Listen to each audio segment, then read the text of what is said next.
Welcome to Santa Barbara Now, the Veterans Project. I'm Assemblyman Angelo Santabarbara, and I host this show with my co-host Amy Amoroso, Director of Veteran Business Outreach. And this is a show where we get to talk about veterans, in this case veteran businesses, and share some of the stories about owning a business and being a veteran, and some stories from their service, time in their service as well. So with that, we have two guests today, and they both are veterans of the U.S. Army. Welcome to the show, and my co-host Amy will introduce our guests now. Thank you, Angela. Such a pleasure to be here. We're going to have a great show. Women, veterans in business. So good. So anyway, Michelle Taylor, owner of Logo Warehouse. She's been in business for 8 years now. And then, of course, Nicole Daly. She's been in business since 2012, so we're coming up on her 3rd year in business. So, just right back to Michelle. So, Michelle, tell us a little bit about your business, what you do at Logo Warehouse, which is located right in Ballston Spa, and then we'll come back to Nicole. So we're a full embroidery, screen printing, on-location shop. We have about 3,500 square feet of our shop. We do large embroidery and screen printing jobs. We also do promotional products, pens, coffee mugs. We do logo design and full marketing, and can get any business to business out there with stuff that they'll may need for marketing. So when you started in business 8 years ago, you were in a little bit of a different category, I would say. So you started business on a different business idea, which now has organically grown into what you are today. Can you start with what you did 8 years ago? Sure. So when we started, we were actually Ralph's Sporting Goods and Lacrosse, and I was in the equipment business for lacrosse and uniform industry, decorating uniforms like team industry, mostly for the lacrosse industry. We grew really fast to 2 locations, a Clifton Park location and Ballston Spa, and grew a little bit too quick and kind of needed to take a step back. Some business things happened during the lovely 2009-2010 recession time. So took a hard look, and we cut ourselves back from 27 employees down to 4, and renamed ourselves and revamped and started all over again. And your time in the service, you served about, you said a year? A year active. A year active. Yep, and 7 reserve. And 7 reserve. Yep. And during that time, I guess you were stationed in several locations, or? So did basic training at Fort McClellan, Alabama, okay. Where I met my husband. We were one of those quick 10 days and got married. Oh, wonderful, wonderful. Okay. So we've been married 31 years, so it did work. Great.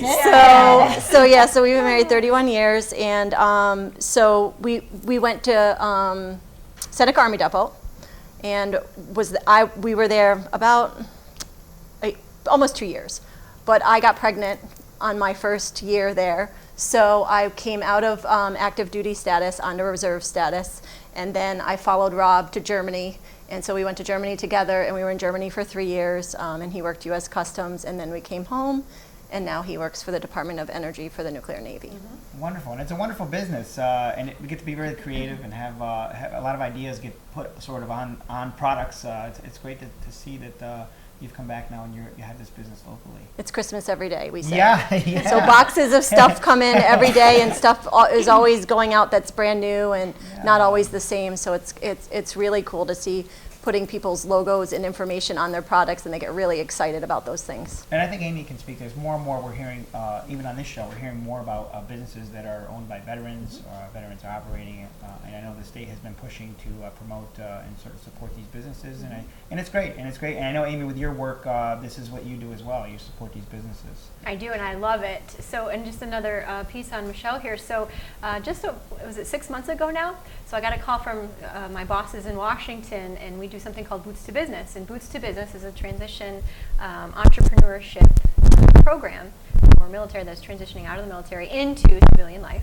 And I teach that at West Point, as well as a Navy base right here in Saratoga. So Michelle actually comes and she speaks to these participants, these service members at the Boots to Business, and she gives her best advice, I guess. She brings some information, a little bit of tchotchkes from her store, which they just love. She gets ample time for them to ask questions and answers as well. And we filmed her actually and put her on our Boots to Business, which is worldwide. So any transition GPS, which is if you're in transition from the military into civilian life, you go through this rite of passage, I guess. And we show this clip And she's gotten how many calls now from other participants in the Boots to Business program, other service members, veterans, looking to actually start business. And they're calling upon her because of her experience, her knowledge in the business, and they really want to use her as a mentor going through. So I've got about 7 phone calls so far, which is interesting because it kind of takes me aback a little bit when they call, because I'm not sure like what, but most of them are from far away, and then they saw my logo, they Googled me and got to me. And so it's pretty interesting. So I've had several conversations that have lasted anywhere from 15 minutes to an hour. And your logo with the parachutes and the boxes and the whole military theme going on. Very, very nice. I like it a lot. And warehouse, of course, your German heritage, right? Right, exactly. Yep. So they can connect with her on that level, both the military experience and the business experience. And that's what really makes everyone come together, right? So now they're reaching out to her, they're asking her for that best advice. And I think even with just entrepreneurship itself, we know, especially with veterans, they have this drive, determination, the skill set that they're learning in the military, and that goes for you too, Nicole, how they're kind of taking this out. The government's already training them, and now they can go out and start their own business because they have that willpower, that succession rate, right, to just keep pushing forward no matter what. And that's what really drives a good entrepreneur. So that's just my take on that. Yeah, wonderful. And Nicole has also joined us, and I know you have Hair Journeys, is that what it's called? Yes. Hair Journeys, and we visited your shop not too long ago. I know Amy was there as well. And a manicure. Yes, I'll show yes. this side. So Amy got her nails done. It was very nice. It was lovely. And I think at some point I'm going to have to take a visit and find out the shop. But I know you one of our Alisa visited you to get her hair cut as well. So what's it like? You've had an interest obviously in doing hairstyling for a long time. And I know you've mentioned some local Paul Mitchell and some other names around in the area, in Schenectady area. What's it like running the business? Well, it's definitely challenging, to say the least. It's different because when you're in the military, things are kind of handed to you, you're kind of told what to do. And sometimes, at all times, being an entrepreneur, you have to kind of just make a decision, and you got to stick with it and go with it, and it has to be quick, and you have to learn to adjust. So it's different, but I enjoy it. I love it. I have a good team, and I'm always building. We like to do networking events and different stuff like that, so it works. And I know you also said that you have a program where you don't all your work is not done on site, but you also visit. Right. Travel? So yes. So we do hair in the salon, but we also have journeys on the go, and that's like if you're having a wedding or we go down to different areas. Like I go down to New York City and I set up a shop, and everyone just comes and it gets all booked out, and I'm exhausted, and I come back up here and work again. A lot of traveling, a lot of work, and along those lines, though, you are a veteran of the U.S. Army. Yes. And tell us a little bit about your service. Well, I've been in the military for 13 years. I signed up when I was in high school, and I didn't really know what was going on. And then next thing you know, I got a letter saying that you're going to Iraq, and I was like, what? And so I did my tour overseas. I got back, and then I did another tour in Germany. It was for 2 weeks, and then I was home in Brooklyn, and I did that for a couple years, and then I was offered a position up at the Waterville Arsenal. So I took that, and they hired me full time, and eventually I kind of transitioned out so I can be in the salon full time. And your experience overseas, what was that like? Can you tell us a little bit about that? Well, it was different. It was a war zone. I went in 2004, so there was a lot going on with the terrorism, and it was just. What was your MOS over there? What was your duties? I was human resource personnel, so my specific duties was created slides, tell people about, tell the general about what was going on, how many casualties was there, and stuff like that. Just kind of take note who got awards and all the personnel actions that should be done when you're overseas, taking care of the soldiers over there. So Yeah, I You can did never that. forget your MOS, though, right? We just talked about that. Everybody knows their MOS, right? 42 Fox, Human Resource. Yeah, everybody knows. So, I remember mine from, and it just sticks with you Yeah. forever. And yours It does. was? 76 Yankee All time. right. So, Michelle. and Michelle, let's have yours. 95 Bravo, military Okay. police. So with that, we're going to take a short break. Stay with us. We're going to talk more about these the veteran-owned businesses. Some more stories from your service in the Army. Stick with us after the short break. Stick with us on the Veterans Project. The Autism Society of the Greater Capital Region has been a great resource, a great tool. If you look at their mission, it's exactly what it has provided for my family. It's a resource, it's a tool, it provides an avenue to advocate for autism awareness. When families have questions, they do the best to provide those answers. We're happy to be a part of this organization, and the Autism Society of the Greater Capital Region has been there for us, and they will continue to be there for families. There are over 900,000 military veterans and families in New York State. Hello, I'm Assemblyman Angelo Santabarbara. As a veteran, I know how difficult it can be to carry around your paperwork to receive veteran benefits. The New York State Legislature has created a special military designation for driver's licenses. Those who qualify can have the word veteran printed on their license at no cost to make it easier to show their veteran status. For more information, visit the DMV website. And thank you for your service. Welcome back to the Veterans Project. I am here with my co-host, Amy Amoroso. We've been talking with two veteran business owners, Nicole Daly, Hair Journeys, and she told us a little bit about her work and her service in the U.S. Army, and Michelle Taylor, owner of Logo Warehouse, spelled with a little bit of a German twist on it, but we've been talking about her service as well and her business. And with that, I'm going to turn it over to Amy, and we're going to continue to talk about some of the experiences these two ladies have had in the military and in their businesses. Okay, excellent. And again, back to Michelle. So Michelle's been my client now for probably the past 5 years, I would say. And we're dealing with everything from business growth to cash flow projections, how to become a woman-owned business, how to position herself into the position and into the business that she's in now, which she's excelling at, I have to say. So with her customer service experience and what she's doing with her business far exceeds all of her competitors, I believe. I'm not trying to be biased, but that's what I see. And I do send some clients over to her, and they express the same gratitude and experience that I've just stated. So thank you for that. Thank you. And I know you're heavily involved with community projects. I know you just completed a project for the National Guard at the Waterloo Arsenal. So if we could just start with the community projects that you're kind of involved with right now, because you're a very busy woman, not just business owner, new grandmother. You have all these projects on the side. So how was your day? My day That's a great question. My day I is love great. it. I got to fit this in, so with a little bit of nudging from Amy. So no, it's good. I mean, we have we did 2,000 hats for the National Guard.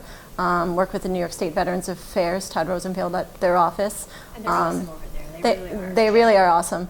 And just try to serve my community the best I can. I'm very active on the Saratoga Chamber Veterans Business Council there, so I sit on that board. I sit on the board of the New York State Military Museum. Yep. And I also am a peer-to-peer mentor in the Saratoga County Veterans Program for that. And I'm rehearsing a play at Skidmore right now, which is Ajax, and it's about PTSD, and I play his wife, and it's going to be a pretty intense hour, and I'm excited to do that. And so when does that air? When does that come on? It's actually live in the theater at Skidmore, and it's November 13th. Okay. Oh, we Wow. look forward to that. Yeah. So it's always it's a live theater and It's a read, so it's not like costumes and acting. Mm-hmm. So the motivation behind it is to help veterans that are going through some PTSD issues, because so many veterans are committing suicide. We have one a day now.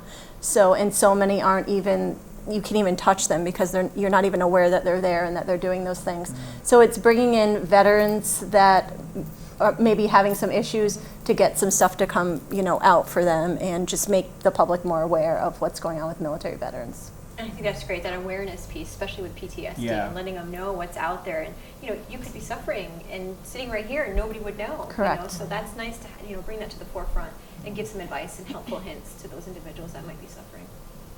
It's really great. Nicole, I know you talked about the haircuts, doing some haircuts, and I remember I wanted to mention my haircut from the Army days. I think we talked about this, the highly motivated haircut. So I was wondering if you've done any of those lately, the super close Yes, shave. the high and tight. Now, does anybody come in for a haircut like that, military style? Yes, believe it or not, we still get clients that Are they in like- style now? Yeah. They might be. I don't know.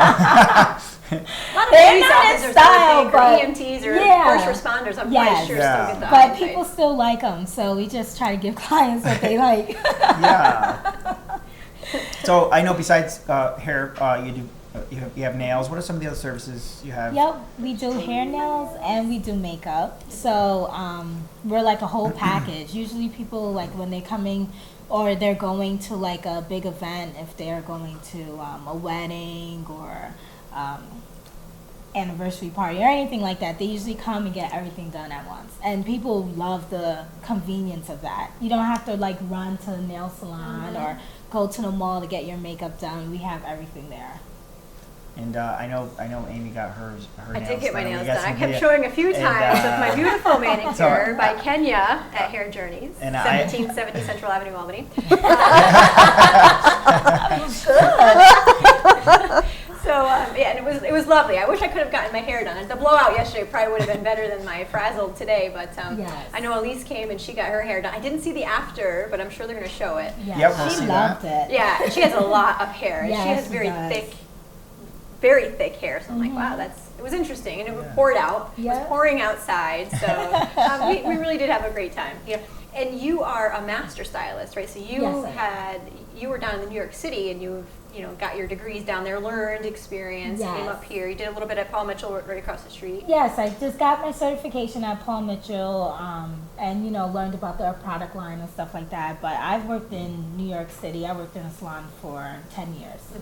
And so I did that, and I traveled, and I've done hair shows. I have like stuff in magazines and publications, like books and stuff like that. Everything done, like different people's, like me and my master stylist went to different people houses and like did their hair and stuff like that. So yeah, I've done a lot. And I know Amy's an intense typer, so Yeah. she's going to be visiting you again I shortly. am. I won't show you the other set of nails on this side. So she might be back soon. So That's a to get- valued client. Yeah, it'll be a mani-pedi this time. I got to get the toes done too. It's got to be a complete package. So Nice. yeah. And I know you both have websites. Nicole, yours is www.hairjourneysllc.com. Yes. So more information about all the services and everything you do there. Again, veteran-owned businesses. So we encourage people to support those type of businesses. And Michelle, www.logowarehouse.com, and the house is spelled Haus. And I encourage anybody that has a need to visit you as well. So I guess this might be a question for both of you. What was it like transitioning back? So from the military, this is always a question we ask veterans on the show.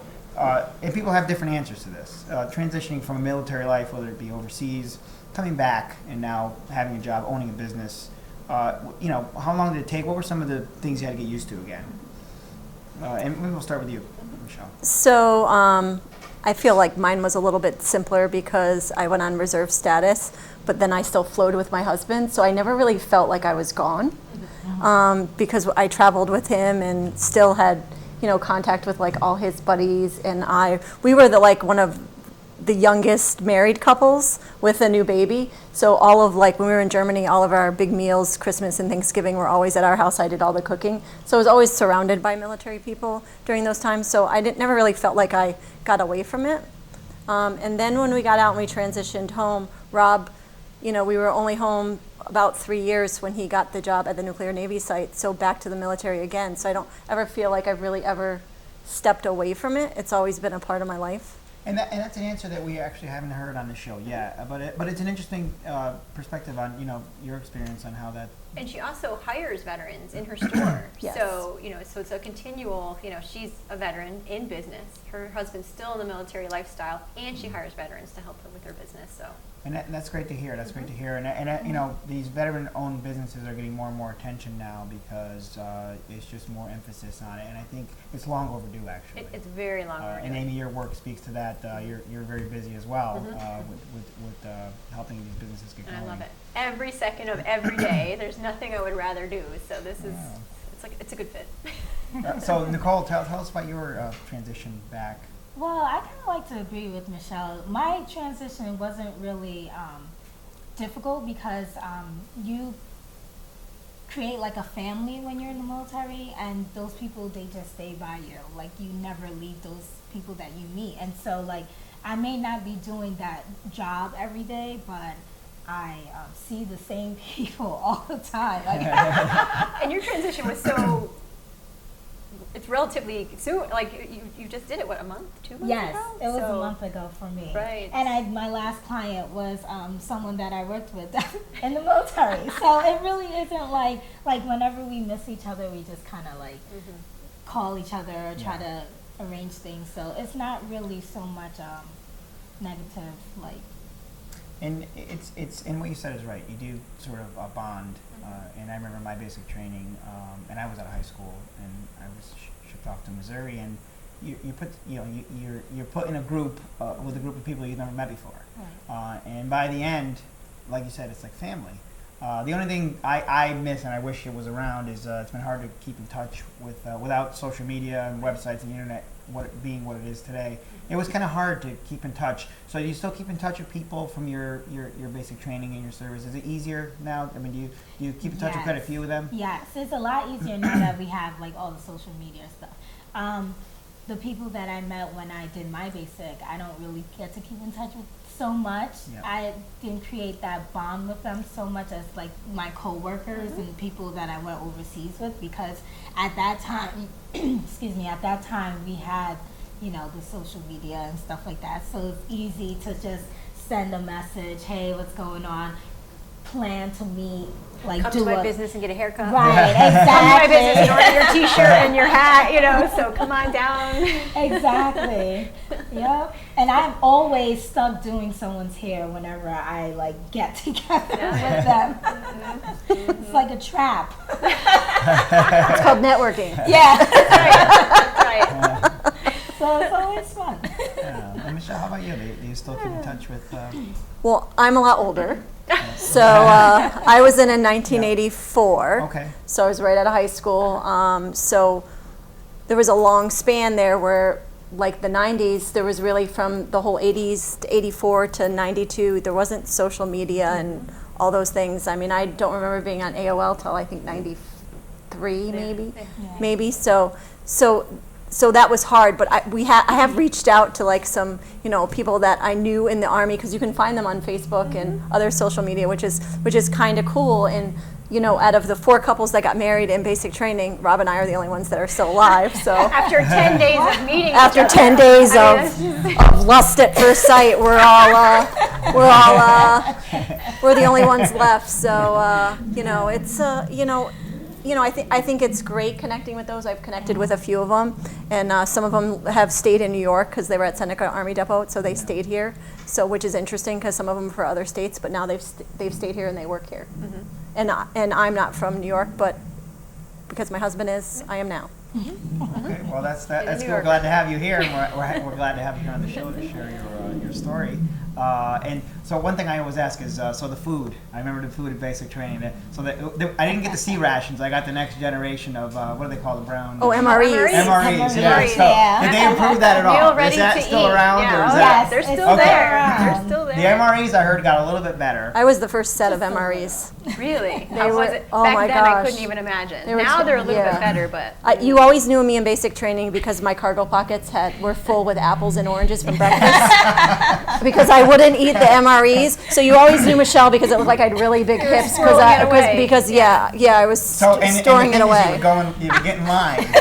but they all look the same, but you never know what was inside. It was just a brown wrapper, the brown plastic wrapper, wrapper. right, So right. it's Clip just it luck of open, the see what draw, you got. and then Yeah. if you didn't like what you had, you Yeah. try and trade it with someone else. Right, So- exactly. I think now they are stamped with what they are. So you know what it inside. is. So you know Yeah. what's in there. You know. and So I think, hopefully we'll yeah. see some changes on that end. I But hope for so. now, I know that I think you can buy them some. You can. Army Navy store sells them Yeah. still. And actually, they'll really? take your old MREs if you want to go there and sell them to the Army Navy. They will buy them, and people do. Well, if you haven't tried an MRE, visit the Army Navy store and you can try and see They what do. what we eat in the military. That's right. That's right. Well, Nicole, Michelle, I want to thank you for being on the show.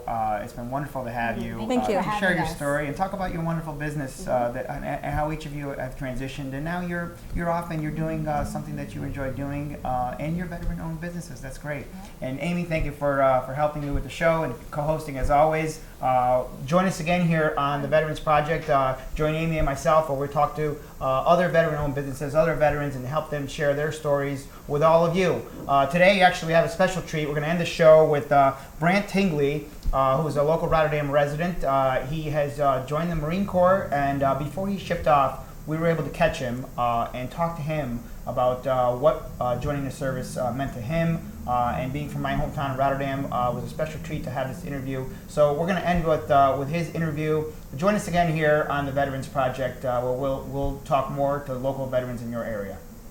I was 5 years old at my great-grandfather's house, and I picked up a picture of him when he was 17 as a Marine, and I decided I wanted to be like him.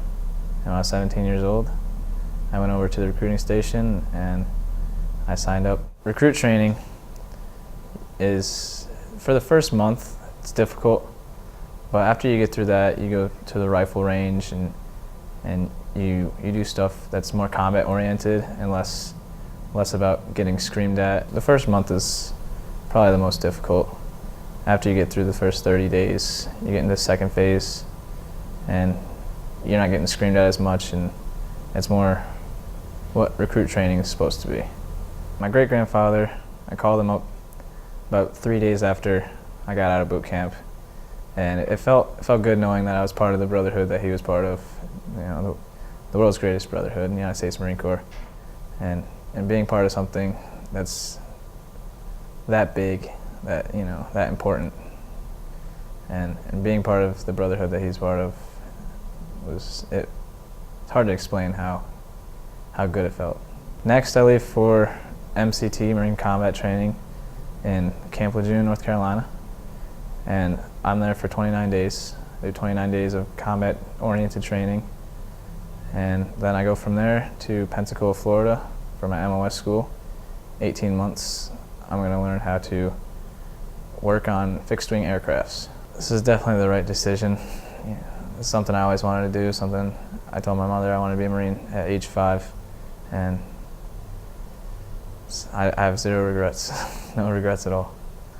And I never really thought anything different. I never decided to do anything else. I really just wanted to be a Marine. If you're 17, 18 years old, just graduated high school or going into your senior year, it's definitely something I would recommend.